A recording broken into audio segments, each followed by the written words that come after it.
Hi everyone, I'm Ruwini from RE24, and today we are launching the second series of our RE24 webcast. And welcome you all for this. In last webcast, we tried to cover the evolving PPA landscape in legal regulatory aspects and as a world. But in this series, we are trying to focus on the Irish electricity market and the latest trends in power purchase agreements, also known as PPAs.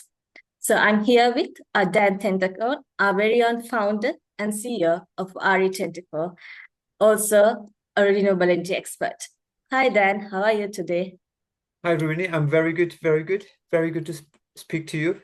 Yes, and also very glad to be doing this recording as well. Looking forward for it. Thanks, Dan. So before going anything deep, shall we let's get started? Yeah, let's do it. Okay. So we know that Irish electricity market has different ambitious targets. They have different targets for 2030, 2050 in renewable energy landscape. Can you break down us and let us know what are these targets and why there are different targets and different sectors, and what are the driving factors for these goals? Why is such a priority for a country to have so many renewable energy targets? Yeah, fantastic. That's a really good starting point because we believe and we feel that's essentially the start point for all the initiatives that we have seen in the market and then the drive towards the market as well. So the way it happened and then the drive is coming from a few angles. So one is first of all from the Paris Agreement on climate change, Paris Agreement. A lot of nations committed for that 2 degree Celsius increase, like limiting the greenhouse gas emissions below that 2 degree Celsius increase. And then Ireland has committed into that one. So that's one of the fundamental drivers for them. And then from there, they are going towards net zero by 2050. And also Ireland Climate Action Plan 2023 is, so as part of that, so they want to hit 51% of emission reductions by 2030, apart from hitting the net zero by 2050. And all of that fundamentals drives other initiatives that's going in the market. So for example, there have been few renewable energy subsidy schemes happening in Ireland. And then, so those ones, initially we had the refit scheme. So that's renewable energy feed-in tariff scheme. So that's been going on for 15, 18 years now. And in fact, we see some projects which already finished the initial refit program. So those under this refit program, we have seen the full wave of the big scale renewable energy project came into the Irish market. So there have been over 4,000 megawatts of projects came under that refit scheme. And then thanks to the refit scheme, by 2020, Ireland already recorded 36% of their electricity consumption came from the wind energy itself. So that's been a huge success story. So the driving factors are essentially, like as a summary, as you're saying, from the Paris Climate Agreement to the Climate Action Plan, the National Climate Action Plan, and then the EU Renewable Energy directives. So with that foundation to the all local level initiatives like the renewable incentive schemes. Awesome. That's really fascinating to hear. And when it comes to renewable energy, I've heard one of the key technologies right now evolving is power purchase agreements. And even in Ireland, power purchase agreement has gained a kind of attraction as well in the electricity market. Why is power purchase agreement, which is also known as PPAs, is such a hot topic? How have they evolved recently, and are there any new trends or opportunities which stand across these power purchase agreements? PPAs has been going on for some time across various countries, and then there's nothing new for Ireland as well. So it's been going on for the same period. But what's really interesting is that what are the evolving trends in the power purchase agreement? So one of the things that we see is that in the Irish market, especially, there have been a very strong subsidy schemes, as we discussed earlier. So we had the refit schemes, which is now actually finished, and then the refit scheme being replaced by the REST scheme. So that's the second wave of subsidy scheme. So we had REST 1, REST 2, REST 3. So all these REST programs. So one of the key evolving factors of the PPA sector is that the REST essentially gave the boost for the renewable energy projects in Ireland, but also from the price point, those REST projects gives the underlying price point in terms of like what the PPA price point would be. So the evolving factor is that the evolving price points of the PPA. So if you look at REST 1, for example, the REST 1 initial price has been like the weighted average price across wind and solar. It has been 74 euro per megawatt hour in REST 1. And we see in the initial REST 1 projects went live in 2023, 24, and then so on. So you can see any renewable projects came into the market around that time, they would naturally go for as a bare minimum, they would go for the REST price of that 74 euros per megawatt hour, or actually significantly higher than the REST price. And then when you look at REST 2 recorded about 97 euros per megawatt hour, and the REST 4 recorded about 100 euros per megawatt hour, and then the recent REST 4 recorded 96 euros per megawatt hour. So essentially, what we see in the Irish market is that any new PPAs, so if you are a renewable energy generator, you have two options. Either you try to get your projects under REST. If you go under REST, you'll have a government-backed revenue scheme for 15 years, CPI indexed, and then that gives you the benchmark price point.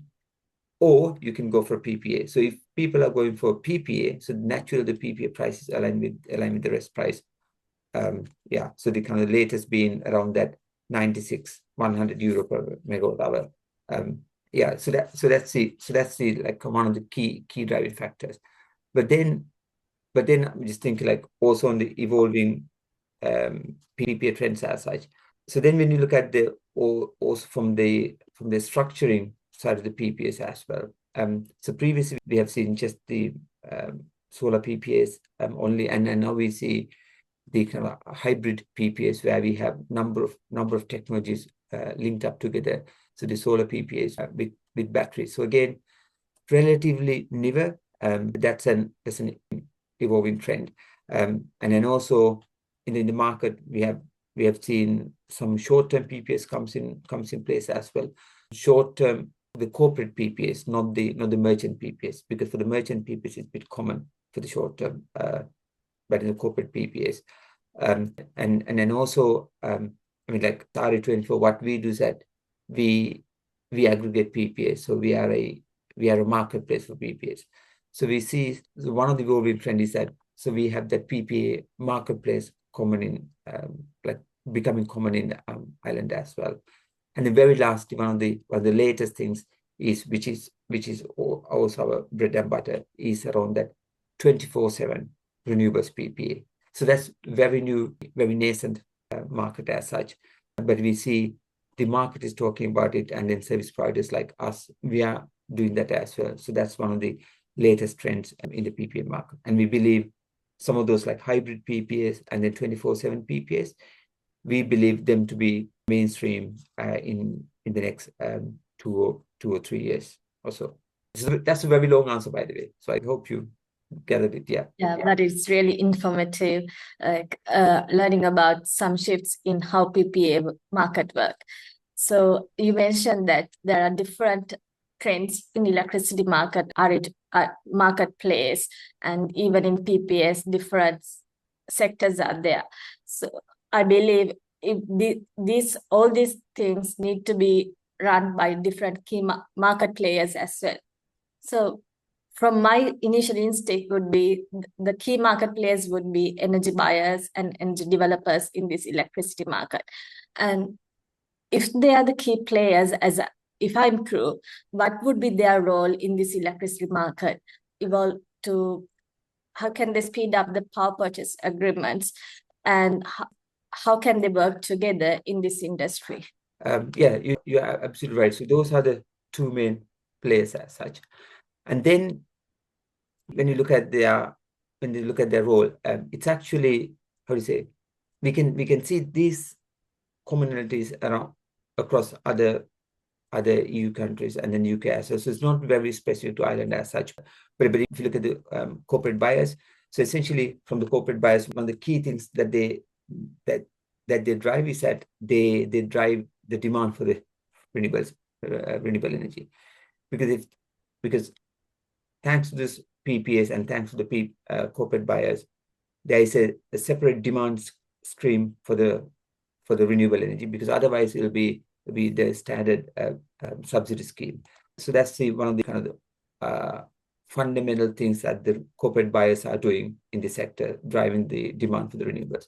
And then the second thing is that, so when you look at these government subsidy schemes, they give the contracted revenue stream for the renewable generators. So essentially, they mitigate the long-term financial risk for the renewable generators, which enables these projects to happen.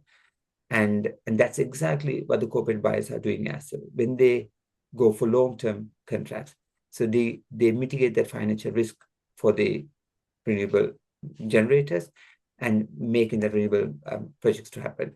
And then, like, when you look at our customers as well, so we work with a couple data centers in Ireland. So if you look at Gary, for example, Gary is a very influential thought leader in this space. So another key thing that the corporate buyers are doing is that they bring that leadership, they bring that influence into the market, saying that yes, so these are the right things to do. This is what other corporates are doing. So they bring that influential leadership in driving the renewables forward.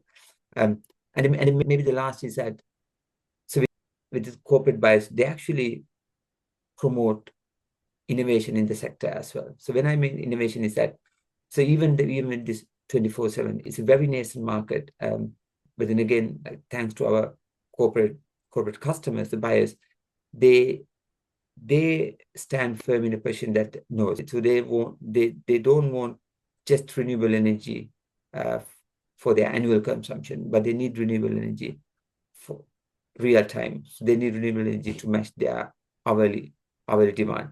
Then because of their initiatives, that leads to innovation, and that drives the whole sector as well.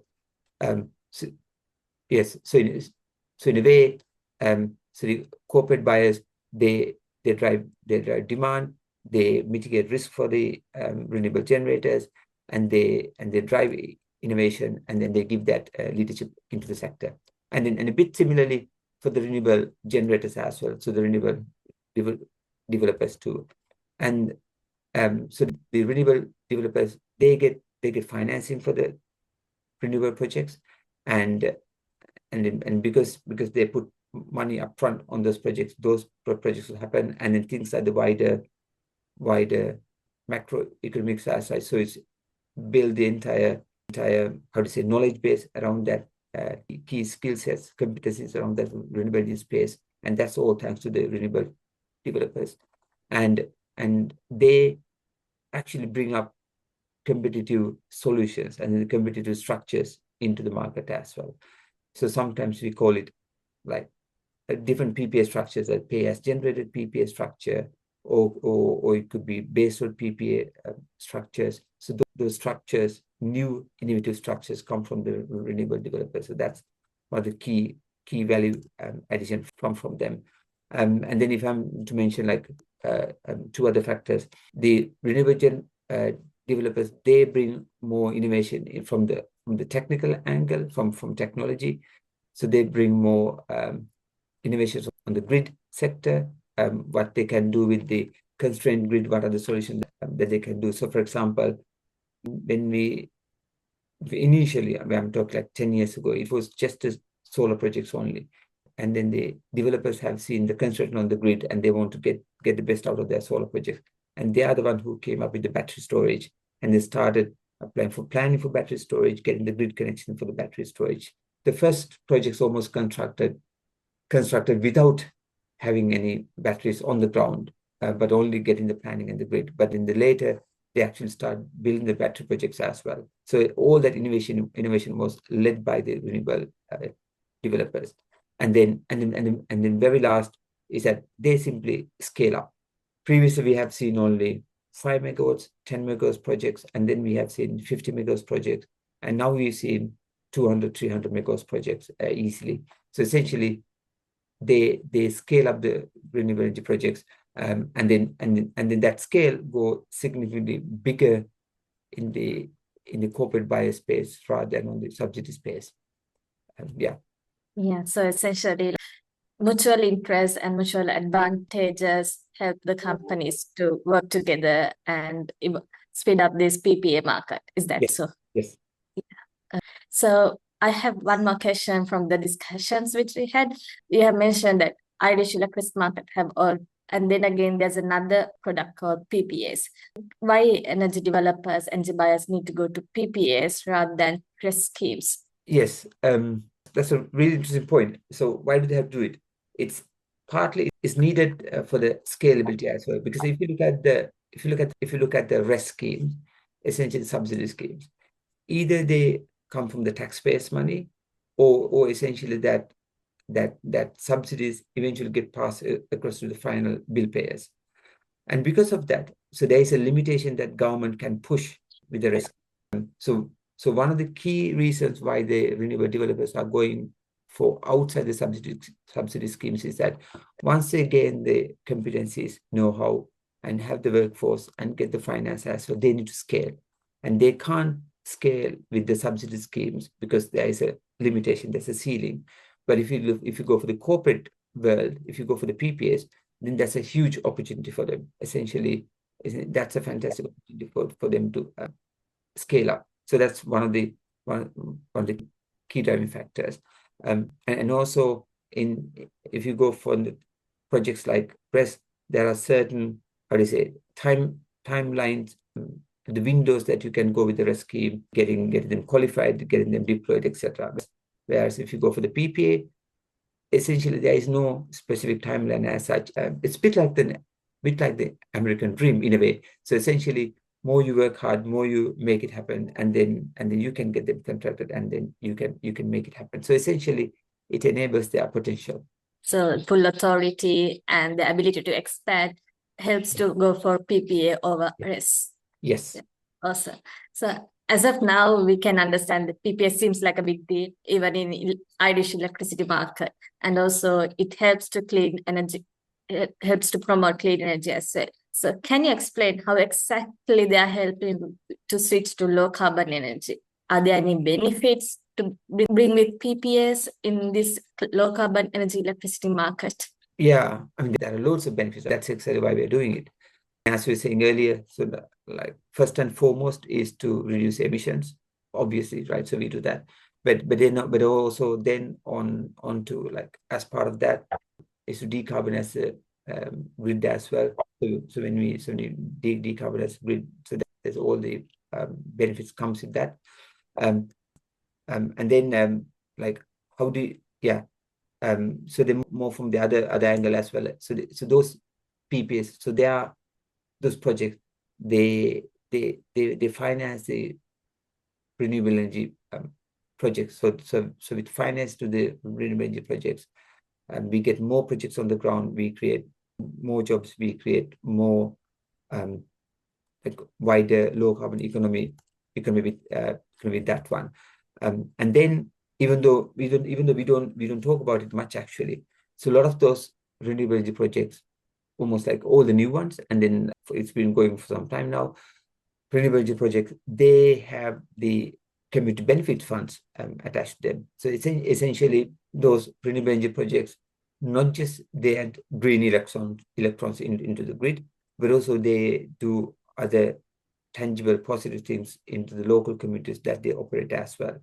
So could be for the local schools, could be things for the local communities, in terms of knowledge transfer, in terms of getting the wider visibility. It could be various different things, but essentially those are funded community benefit projects happening because of that renewable projects as well. And then did you say, oh yeah, so things like these projects, they promote innovation within the sector. So again, the battery storage is a classic example. Previously, we have only seen, like we haven't seen any battery storage at all. And then we go for very short term, half-an-hour batteries, and then 1 hour batteries. Now, then we've seen 2 hour batteries, and now we're talking about long-term duration batteries. So that's keep on like that innovation is keep on going, and also from the grid level as well. Those innovation things are happening. Did I miss anything? So then maybe at last, essentially because of these projects, it aligns the countries with the local, and then when I mean local, with the national and then the EU policies as well. So make it compliant and in alignment with those policies. So there are like so many ways that the PPAs support in Ireland's low carbon economy, as you say. So that there are large amount of benefits through PPAs, but as we know that the adoption of PPAs in Irish market is really a small fraction right now. Is there any challenges for them to adopt, and what holds back not to adopt for a large fraction in PPAs, especially if we get the context of Ireland? Are there any hurdles for us to overcome? And as a company, at RE24, are you trying to find any solution for those hurdles? So in terms of hurdles for the PPAs or the so maybe we need to take the question in like twofold, right? So the first is that what are the hurdles for the renewables to take on the ground? So what are the hurdles why we can't get much renewables on the ground? So one of the very, very common hurdles is that obviously grid constraints, and then the grid hasn't been built when it was built 30 years ago, 40 years ago, 50 years ago. It hasn't been built to cater this much renewables in the grid, this much decentralized renewable energy project. So the grid is one of the major concerns. But obviously people are working towards it and then coming up with solutions around that as well. And the major challenge is in terms of the regulations too. So for example, until very recently, the private wire agreements weren't allowed in Ireland. So luckily now it's slowly changing. So now we can see the private wire arrangements are slowly getting into the allowed mainstream market, and that's a fantastic opportunity which been missed all this time. So it's almost like if you have a huge land right next to you, and if you can do a solar farm. Previously, there wasn't a regulatory framework for that solar farm to essentially to lay a cable run from the solar farm into the end energy user and then provide that energy. It wasn't allowed previously. So now it's changing slowly. So that regulation aspect is one of the challenges and bottlenecks. And actually these things are changing. And also one other things in the regulation is on the Irish energy market in order to sell renewable energy into end energy, and also for the end user to buy renewable energy directly from a renewable source. There has to be a license, like electricity supply arrangement has to be there. So for example, in Ireland, if you are a cooperative, if you want to buy renewable energy directly from a renewable generator, you need to be a licensed electricity supplier, or you need to be a pseudo supplier to buy that electricity from the generator. You can buy it from an electricity supplier, but for you to buy from a generator, you have to be a supplier. And there's very, very complicated process, a lot of compliance, and those things are, slowing down, can slow down sometimes the PP uptake or the renewable uptake. But then again, organizations like RE24 again are answering the question. What we are doing is organizing RE24 is like working with the corporates to get those renewable energy and the PPAs as virtual PPAs. So essentially, by doing the virtual PPAs, you're not shipping the energy from the renewable generation point into the end energy user, but actually you have the financial commitment to the renewable generator, you give the long-term financial revenue, but then you settle all the electricity through the electricity market. So you work within the regulations, but then come up with a way to mitigate that regulatory challenge. And then maybe my last one is that, another one is that, so we see that renewable generators are very, very scattered there throughout. And as a renewable user, you don't know who are available, who can be available right now when you want it, and then who could give the best price point. So that's why the organization like RE24 gives that marketplace and then makes the renewable energy accessible for everybody within that marketplace. Awesome. So that means it doesn't mean there are no challenges, but innovative companies like RE24, even through regulatory changes, those challenges can be solved eventually with time. Is that so? Yeah, exactly, 100%. So for now, from the discussion, we understand as listeners that PPA really big thing, especially even in electricity market of Ireland. Can you explain exactly how they're helping to switch to low carbon economy?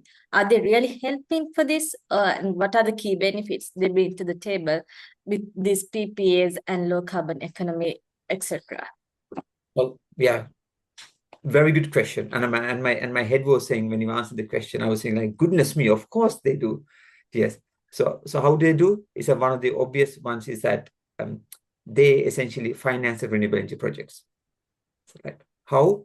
Because if we don't have the PPAs, the renewable energy generators, they need to go with the government subsidies, which have very limitation of projects, and also there's a certain defined time frame when those projects comes in. So it's limited. The opportunity is limited and is highly competitive as well.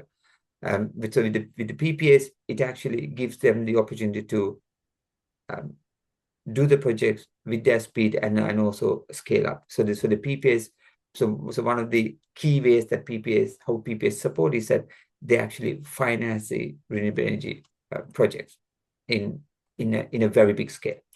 So the second one is that because it's market driven as well, so the PPAs drive a lot of innovation in the sector. So they drive, previously we have seen very a single approach PPAs, whereas now we see more innovation going to the PPA structures, as you've seen, as we previously discussed as well. So there are hybrid PPAs, there are 24/7 PPAs, and all those innovative structures came into the market because of the PPAs. So that's one of the key drivers.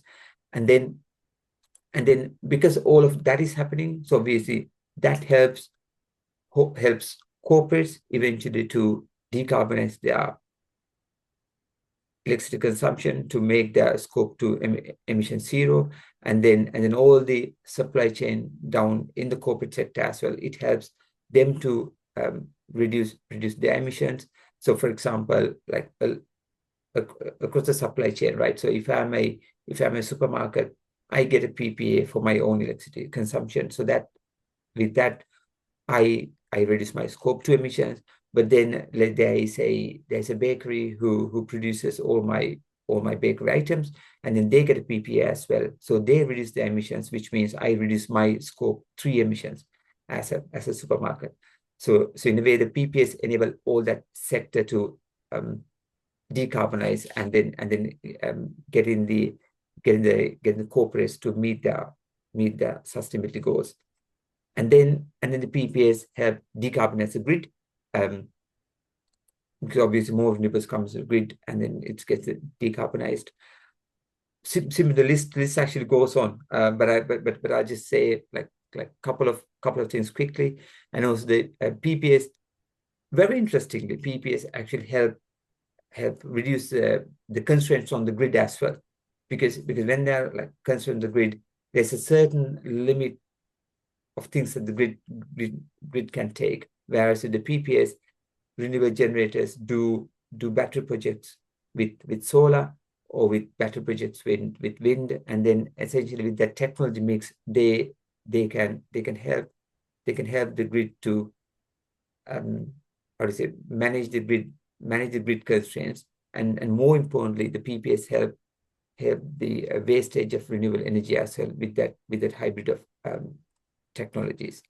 And then one of the other key ones are the benefits the PPAs are bringing to the local communities, because most of the new PPAs, they have the community benefit funds attached to them, and with the community benefit funds, they actually have real projects happening in the ground with local schools, with the local community groups, apprenticeship schemes, and then so on. So they help the local communities directly with the opportunities, with the exposure, and with funding to get projects happening in the local setting. So likewise, so PPAs help the wider low carbon economy in a very, very broad scale. Thank you, Dan, for painting us a picture across the whole supply chain how PP helps to clean the energy market.